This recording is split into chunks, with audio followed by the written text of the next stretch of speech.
Good morning. My name is Dr. Rita, department of psychology, Marwari college Ranchi. आज मैं MA semester 2 paper 201 unit 5 communication in organisation संगठन में संचार पर कल मैं नेचर स्वरूप पर चर्चा कर चुकी हूँ। आज मैं चैनल जानने के पहले संक्षिप्त में पॉइंट वाइज प्रोसेस को भी बतलाना चाहूँगी कि संचार के प्रोसेस यानी कि प्रक्रिया क्या है। उसके बाद चैनल का अर्थ होता है मार्ग। संचार का प्रक्रिया, प्रोसेस ऑफ कम्युनिकेशन।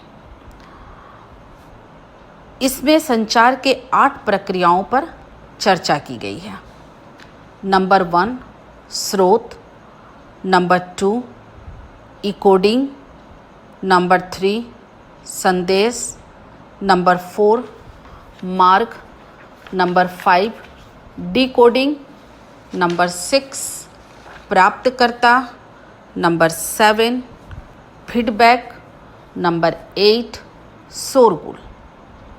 एक एक लाइन पे इन 8 संचार की प्रक्रियाओं पर चर्चा करूंगी।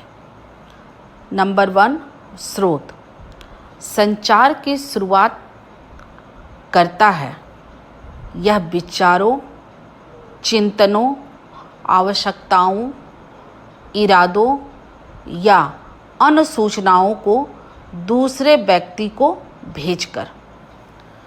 इकोडिंग। नंबर 2 इकोडिंग। इकोडिंग वह प्रक्रिया है जिसमें भेजे जाने वाले विचार कूट या प्रतीकों के एक समुच्चय या अभिव्यक्ति के किसी और विन्यास में रूपांतरित कर दिए जाते हैं। इसका सबसे अच्छा उदाहरण है कंप्यूटर। कंप्यूटर में किसी सब्जेक्ट की कोडिंग करके हम लोग रख लेते हैं और उसे अपने तरीके से जब किसी को भेजना रहता है उस इकोडिंग के माध्यम से दूसरे को भेज देते हैं। नंबर 3 संदेश। इकोडिंग से पैदा होने वाला वास्तविक भौतिक उत्पाद है। वह इस अर्थ का प्रतिनिधित्व करता है जो स्रोत देना चाहता है। किसी भी चीज़ को बतलाने के लिए कंप्यूटर के द्वारा जब इकोडिंग कर लिया जाता है तो उसको फिर इसके आधार पर उस इकोडिंग के द्वारा मैसेज भी भेज दिया जाता है। इसका सबसे अच्छा उदाहरण है। नंबर 4 मार्ग। मार्ग वह माध्यम है जिसके जरिए संदेश भेजा जाता है। यह स्रोत और प्राप्तकर्ता के बीच को जोड़ने वाली कड़ी है। Number 5 decoding. डिकोडिंग वह प्रक्रिया है जो संदेश को ऐसे रूप में बदल देती है जिसे प्राप्तकर्ता समझ सके। जब भी हम लोग किसी मैसेज को भेजते हैं किसी के पास तो उसमें हम लोग कुछ शब्दों को लिखते हैं जो कि जिसके पास वो भेजा जा रहा है वो उसे समझ सके, उसे डिकोडिंग कहते हैं। इन सब संचार के प्रोसेस में, प्रक्रियाओं में कंप्यूटर के द्वारा जो हम लोग कार्य करते हैं इसका सबसे अच्छा उदाहरण है। नंबर 6 प्राप्तकर्ता। प्राप्तकर्ता वह व्यक्ति है जिसे संदेश भेजा जाता है। Number 7 feedback. फीडबैक प्राप्तकर्ता का वह जवाब है जो स्रोत को यह जानने में सक्षम बनाता है कि संदेश उसी रूप में प्राप्तकर्ता को मिला है और उसके दोबारा समझा गया जैसा कि वह वास्तव में था। कभी कभी संदेश भेजने में गड़बड़ हो जाने के कारण जिसको संदेश दिया जा रहा है उसे गलत संदेश भी जा सकता है, लेकिन फीडबैक के द्वारा यह पता चल जाता है कि हमने जो संदेश दिया है वो संदेश सही है। नंबर 8 शोरगुल। शोरगुल में संचार के हर अंग में परेशानियां आती है। यदि शोरगुल अधिक होगा तो विश्वसनीयता भी घटती है और ये संचार के प्रक्रियाओं को बाधित करती है। इसीलिए शोरगुल का होना आवश्यक नहीं है। जिस स्थान पर किसी वस्तु को कोई कार्य करने के समय शोरगुल किया जाता है तो वहाँ वो कार्य इफ़ेक्टिव नहीं होता है। अब हम लोग संचार के मार्ग, चैनल्स ऑफ कम्युनिकेशन पर चर्चा करेंगे। संचार के मार्ग। संचार के मार्ग को 2 प्रकारों में बांटा गया है: औपचारिक संचार और अनौपचारिक संचार। नंबर 1, औपचारिक संचार। संचार का औपचारिक मार्ग प्रबंधन द्वारा अधिकाधिक सूचना को भेजने के लिए सोचे समझे तौर पर स्थापित किया गया होता है। नंबर 2, संचार का अनौपचारिक मार्ग। संचार का अनौपचारिक मार्ग एक अनाधिकारिक मार्ग है और जिस स्थल पर कार्य किया जाता है वहाँ सामाजिक शक्तियों के रूप में काम करने का परिणाम पता चलता है। इसे ग्रेप वाइन के नाम से भी जाना जाता है और यह औपचारिक संचार को संपूर्ण बनाता है। औपचारिक संचार नेटवर्कों के 4 लोकप्रिय प्रकार हैं: श्रृंखला, तारा, वृत्त और सर्व संचार मार्गी। संचार को व्यक्त करने का अपना अलग अलग तरीका होता है। नंबर 1, श्रृंखला। श्रृंखला नेटवर्क, चैन नेटवर्क।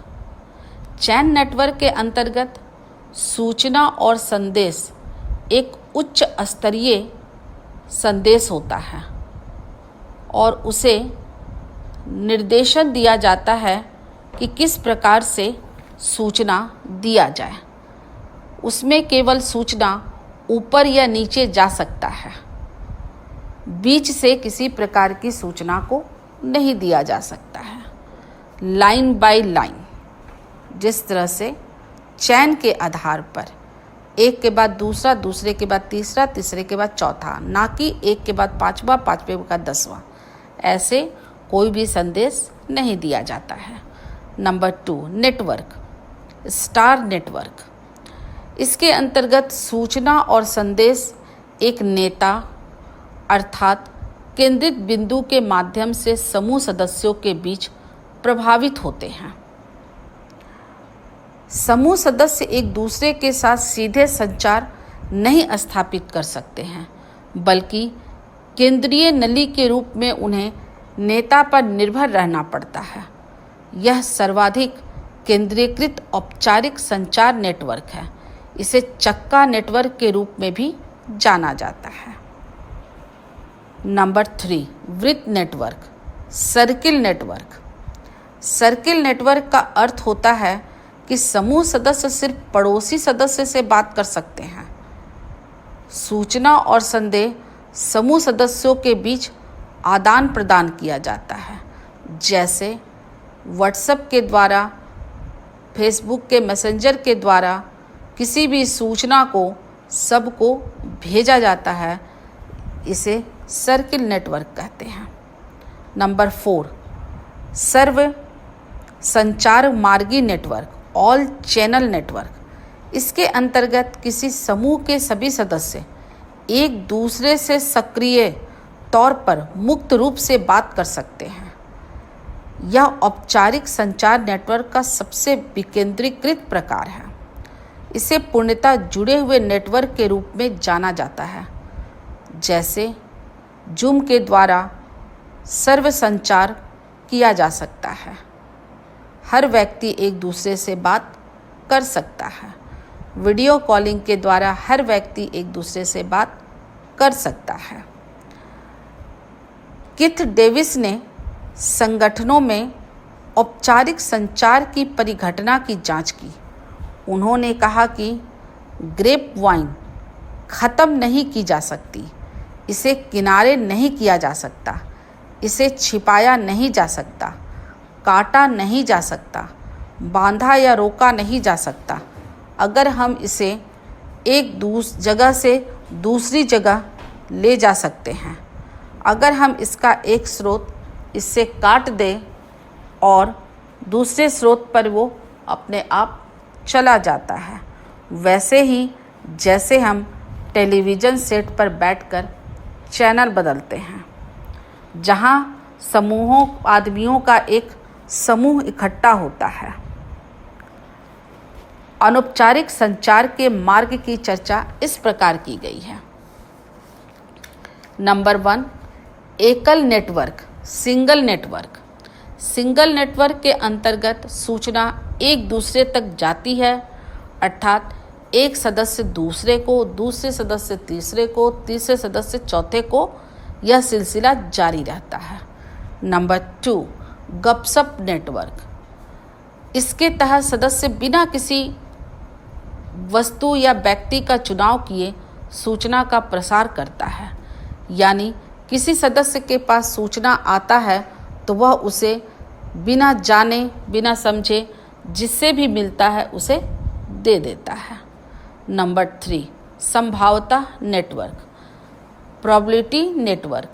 इसमें सूचना प्रोबेबिलिटी के नियम के अनुसार, संभाव्यता के नियम के अनुसार एक स्थान से दूसरे स्थान पर जाती है, अर्थात एक सदस्य बेहतरीन ढंग से दूसरों को सूचना देता है जो कुछ अन्य सदस्यों को सूचना देता है।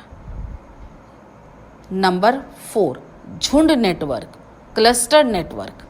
इसके अंतर्गत सूचना चुने हुए लोगों के पास जाती है, अर्थात कोई सदस्य केवल उन्हीं सदस्यों को सूचना देता है जिस पर वो भरोसा करता है और वे इसे स्वयं कुछ अन्य चुने हुए सदस्यों तक पहुंचा देता है। इस प्रकार से झुंड प्रकार का एक अलग ही लोकप्रियता है। इसमें हर व्यक्ति को सूचना प्रसारित नहीं किया जाता है, कुछ विशेष जो व्यक्ति के चुने हुए रहते हैं उन्हें ही सूचना दिया जाता है। धन्यवाद।